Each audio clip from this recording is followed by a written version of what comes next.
Just a first question for you. Clearly, Doctors Without Borders has, doctors, practitioners, and other staff members across the world. What are the kind of difficulties or challenges that they're facing in practicing amid this pandemic? I think the very, very first challenge we're facing everywhere today is trying to get equipment to protect our teams, our medical doctors and our medical staff working in locations and their colleagues that are working with national ministries of health. And we find that all over the place that there's a real shortage of just basic medical equipment, the basic protective equipment that we need to be able to continue to work in both with coronavirus patients, but also with our normal patients, to try and make sure that we're not transmitting the disease to them as well.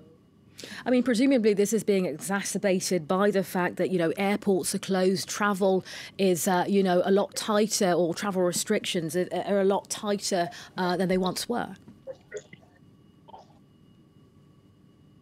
Yeah, I mean, absolutely. I mean, up to 90% of our staff, they're local staff. They're people who come from the places where they're working, and they manage to keep our activities running. But the 10% of our staff are people who come from other countries, who people like me who fly to different locations and work together with their local colleagues. And we're finding it incredibly difficult to move these people around today. There are no flights going anywhere.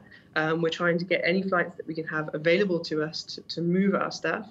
And we're also very concerned that if we do have members of our staff becoming unwell with coronavirus or any other problem, that we're unable to evacuate them to somewhere where we can provide the best possible care. So we can't move people around. We don't have the supplies to protect them. And even if we did manage to get hold of the supplies, we're not always able to move the supplies to the countries where they need to be at the right time. I mean, Natalie, how has the decision been made whether, members of staff, I know you said that many are local in any case, but, to keep staff members actually in their host countries or to bring people back home? That must have been a pretty difficult decision for Doctors Without Borders to make. It's been a very tough decision because we also know with this disease, what we're seeing is that certain people seem to be more at risk of getting a severe version of the disease.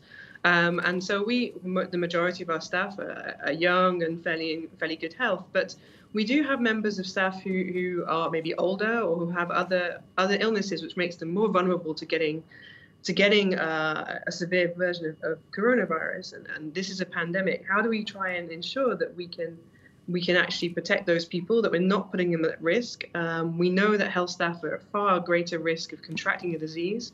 And how do we decide who we put at that risk today is a really complicated decision. I'd just like to get a reaction from you on what was said by the WHO today, where they said, Africa could essentially be the next epicentre of the coronavirus. Clearly, Doctors Without Borders works a great deal in Africa. I mean, your thoughts on that? It must be pretty worrying.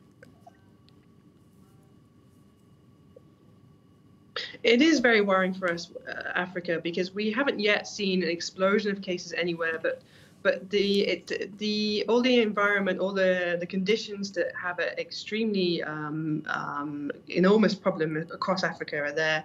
And in many areas, what we see is that people are living in overcrowded conditions. They don't have access to the basic hygiene measures that they can protect themselves with.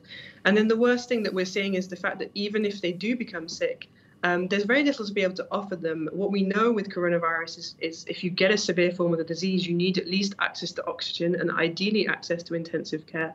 And we don't have that capacity. No one has that capacity across Africa today. It's a very limited number of intensive care beds. And so while we've seen it rage across Asia and now across Europe and the USA, if it hits somewhere like Nigeria or Kinshasa, and we're starting to see cases now, we don't think we'll be able to provide the care that these people need. So we are very concerned if we start to see the same levels of disease in Africa as we've seen in other locations so far.